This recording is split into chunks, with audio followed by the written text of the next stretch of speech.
ಜನಕ್ಕೆ ಕ್ಯಾನ್ಸರ್ ಯಾಕೆ ಬರುತ್ತೆ? 60 ದಿನ 60 ಶರೀರದಲ್ಲಿ ಪ್ಲೇ ತಿಳ್ಕೊಳ್ಳೋಣ. ನಾನು ನಿಮ್ಮ ವೈದ್ಯ ಅರುಣ್. ನನ್ನ ಪೇಜ್ ಫಾಲೋ ಮಾಡೋದನ್ನ ಮರಿಬೇಡಿ. ಕ್ಯಾನ್ಸರ್ ಕೇಳಿದ ತಕ್ಷಣ ದೊಡ್ಡ ಹೆದರ್ಬಿಡ್ತೇವಲ್ವಾ ನಾವೆಲ್ಲ, ದೊಡ್ಡ ಭಯ, ಎಲ್ಲ ಸತ್ಯ ಹೋಗ್ತಾರೆ ಅಂತ. ಬಟ್ ಏನು ಗೊತ್ತಾ, ಕ್ಯಾನ್ಸರ್ ಅನ್ನೋದು ಒಂದೇ ದಿವಸ ಬರಲ್ಲ. ಅದು ದಿನ ದಿನ ದಿನ ದಿನ ಆಗೋದು ಒಂದು ಕ್ರಿಯೆ. ನಮ್ಮ ಬಾಡಿಲಿ ಪ್ರತಿದಿನ ಕೋಟ್ಯಾಂತರ ಹೊಸ ಜೀವಕೋಶ ಅಂದರೆ ಸೆಲ್ಸ್ ಅನ್ನೋದು ಹುಡ್ತಾ ಇರ್ತವೆ, ಸಾಯ್ತಿರ್ತವೆ. ಆ ಜೀವಕೋಶದೊಳಗಡೆ DNA ಅಂತ ಒಂದು ಬುಕ್ ಇರುತ್ತೆ. ಅದು ನಮ್ಮ ದೇಹನ ಯಾವ ಥರ ಇರುತ್ತೆ ಅಂತ ಡಿಸೈಡ್ ಮಾಡುತ್ತೆ.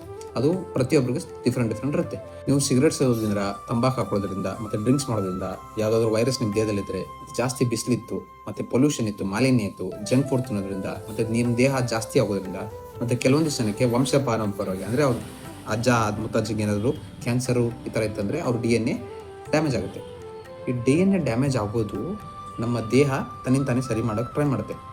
ಆದರೆ ಕೆಲವೊಮ್ಮೆ ಈ ಹಾನಿಯಾದೇನು ಡ್ಯಾಮೇಜ್ ಆಗಿದ್ದ ಜೀವಕೋಶ ಇರ್ತಾವಲ್ವ, ಅವು ತಪ್ಪಿಸ್ಕೊಂಡು ತನ್ನಿಂದ ತಾನೇ ಜೋರಾಗಿ ಅಂದರೆ ದೊಡ್ಡದಾಗಿ ಬೆಳೆಯೋಕ್ಕೆ ಸ್ಟಾರ್ಟ್ ಆಗುತ್ತೆ. ಅದಕ್ಕೆ ನಾವು ಕ್ಯಾನ್ಸರ್ ಅಂತ ಕರಿತೀವಿ. ಕೆಟ್ಟ ಜೀವಕೋಶ ಯಾವುದು ನಮ್ಮ ದೇಹಕ್ಕೆ ಒಳ್ಳೆಯದಾಗಲ್ಲ, ಜಾಸ್ತಿ ಬೆಳೆಯುತ್ತೆ, ಅದನ್ನೇ ಕ್ಯಾನ್ಸರ್ ಅಂತೀವಿ. ಆದರೆ ಏನು ಮುಖ್ಯ ವಿಷಯ ಗೊತ್ತಾ, ಕ್ಯಾನ್ಸರ್ ಅನ್ನೋದು ಒಬ್ಬರಿಂದ ಒಬ್ಬರಿಗೆ ಸ್ಪ್ರೆಡ್ ಆಗೋಕ್ಕೆ ಸಾಧ್ಯನೇ ಇಲ್ಲ. ಮದುವೆ ಆಗೋದು, ಸಂಬಂಧ ಮಾಡೋದು, ಮತ್ತು ತನ್ನ ತಾಯಿಂದ ಮಕ್ಕಳಿಗೆ ಬರೋದು, ಈ ಥರ ಆಗೋಕ್ಕೆ ಸಾಧ್ಯ ಇಲ್ಲ. ಸೊ ನಮಗೆ ಕ್ಯಾನ್ಸರ್ ಬರೆದಿರುವಾಗ ನಾವೇನು ಮಾಡಬೇಕು?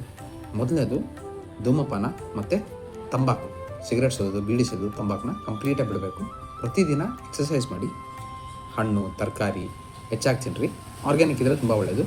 ಮತ್ತು ತೂಕನ ಯಾವತ್ತೂ ಕಡಿಮೆ ಮೇಂಟೈನ್ ಮಾಡಿ. HPV, ಹೆಪಟೈಟಿಸ್ B ಅಂತ ವ್ಯಾಕ್ಸಿನ್ಸ್ ಬರ್ತವೆ, ಅವನ್ನ ತೊಗೊಳ್ಳಿ. ಮತ್ತು ವಯಸ್ಸಿಗೆ ತಕ್ಕನಂಗೆ ಕ್ಯಾನ್ಸರ್ ಸ್ಕ್ರೀನಿಂಗ್ ಅಂತ ಇರುತ್ತೆ. ನಮಗೆ ಕ್ಯಾನ್ಸರ್ ಯಾವುದಾದ್ರು ಬರ್ಬೋದು ಆ ವಯಸ್ಸಿಗೆ, ಅವನ್ನೆಲ್ಲನೂ ಟೆಸ್ಟ್ ಮಾಡಿಸ್ಕೊತೀವಿ.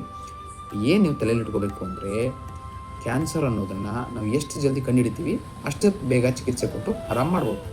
ಬಟ್ ಏನು ಗೊತ್ತಾ, ಕ್ಯಾನ್ಸರ್ ಅನ್ನೋದು ಸಣ್ಣದಿದ್ದಾಗ ಗೊತ್ತೇ ಆಗಲ್ಲ. ಯಾಕಂದರೆ ಅದು ಸ್ಪ್ರೆಡ್ ಆಗುವಾಗ ಮತ್ತು ದೊಡ್ಡ ಬೆಳೆಯುವಾಗ ಕ್ಯಾನ್ಸರ್ ಅನ್ನೋದು ನಮ್ಮ ಜೀವಕ್ಕೆ ಏನೂ ತೊಂದರೆ ಕೊಡೋದಿಲ್ಲ.